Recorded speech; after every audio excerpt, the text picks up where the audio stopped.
Shri Biju Abraham party തന്നെ സമ്മതിക്കുന്നു, പാർട്ടിയും ജനങ്ങളും തമ്മിൽ അകലമുണ്ടായി, വിടവുണ്ടായി. അതുകൊണ്ട് തോക്കുമെന്ന് പോലും മനസ്സിലായില്ല എന്ന് പറയുമ്പോൾ ആ വിടവിന്റെ വലിപ്പം വളരെ വ്യക്തമാണല്ലോ. പാർട്ടിയും ജനങ്ങളും മാത്രമല്ല, താഴെ തട്ടിൽ പ്രവർത്തിക്കുന്ന, അടിസ്ഥാന തലത്തിൽ പ്രവർത്തിക്കുന്ന സഖാക്കളും നേതൃത്വവും തമ്മിലും അകന്നു പോയിട്ടുണ്ട്. അതും CPM-ന്റെ കേന്ദ്ര കമ്മിറ്റി സമ്മതിക്കുന്നുണ്ട്, അംഗീകരിക്കുന്നുണ്ട്.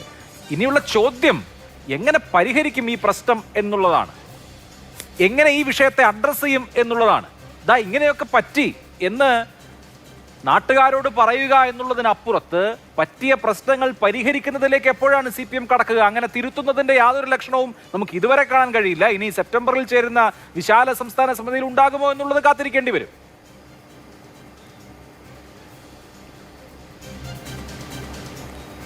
കേരളത്തെക്കുറിച്ചിട്ട് പൊതുവെ നമ്മൾ പറയുന്നത് ഇന്ത്യയിൽ തന്നെ ജീവിക്കാൻ കൊള്ളാവുന്ന ഏറ്റവും നല്ല ഒരു ഇടം എന്ന നിലയിലാണ്.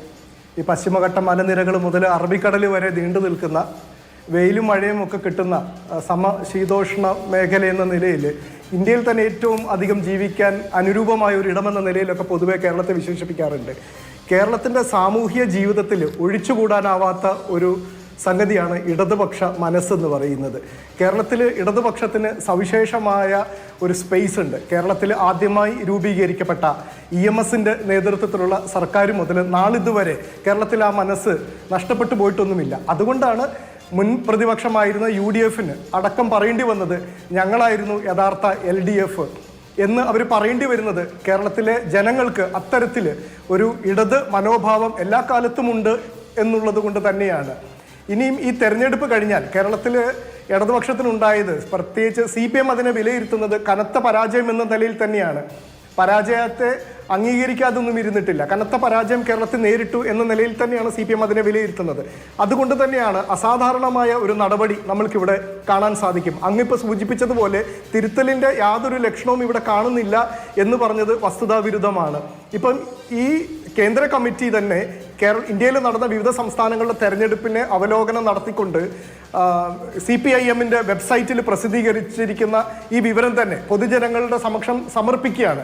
ജനങ്ങൾക്ക് അതിനകത്ത് എങ്ങനെയാണ് കേന്ദ്ര കമ്മിറ്റി ഈ തെരഞ്ഞെടുപ്പിൽ ഉണ്ടായിരിക്കുന്ന പരാജയത്തെ, CPM-ന് ഉണ്ടായിരിക്കുന്ന പരാജയത്തെ ആത്മാർത്ഥമായിട്ട് തന്നെ വിശദമായ വിമർശനങ്ങൾ ഉൾപ്പെടുത്തിക്കൊണ്ട് തന്നെയാണ് ആ വിമർശനങ്ങളെ അക്കമിട്ട് ഇവിടെ നിർത്തിയിരിക്കുന്നത്. എന്ന് മാത്രമല്ല, സംസ്ഥാന തലത്തിൽ നാളിതുവരെ നമ്മൾ കണ്ട് ശീലിച്ചിട്ടില്ലാത്ത വിധം ഒരു തെരഞ്ഞെടുപ്പ് പരാജയത്തെ മുകളിൽ നിന്ന് താഴേക്ക് എന്ന ഒരു ശൈലിയാണ് സാധാരണ CPM സ്വീകരിച്ചിരിക്കുന്നത്. എന്നാൽ ഇപ്പോൾ താഴെത്തട്ടിൽ ബ്രാഞ്ച് തലം മുതലുള്ള പ്രവർത്തകരുടെ അഭിപ്രായങ്ങൾ കേട്ട് ഏരിയ ജില്ലാ തലത്തിൽ അഭിപ്രായങ്ങൾ കൊണ്ടുവന്നുകൊണ്ട് അത് സംസ്ഥാന കമ്മിറ്റിയിൽ അവതരിപ്പിക്കുന്ന ഒരു രീതിശാസ്ത്രമാണ് ഈ പ്രാവശ്യം സ്വീകരിച്ചിരിക്കുന്നത്. അവിടെ നിന്ന് സംസ്ഥാന കമ്മിറ്റി അത് വിലയിരുത്തി വീണ്ടും താഴെത്തട്ടിലേക്ക് ആ റിവ്യൂ റിപ്പോർട്ട് സമർപ്പിക്കുകയും ആവശ്യമായ തിരുത്തലുകൾ നടത്തുകയും ചെയ്യുന്നത് ഒരു അസാധാരണമായ നടപടിയല്ലേ?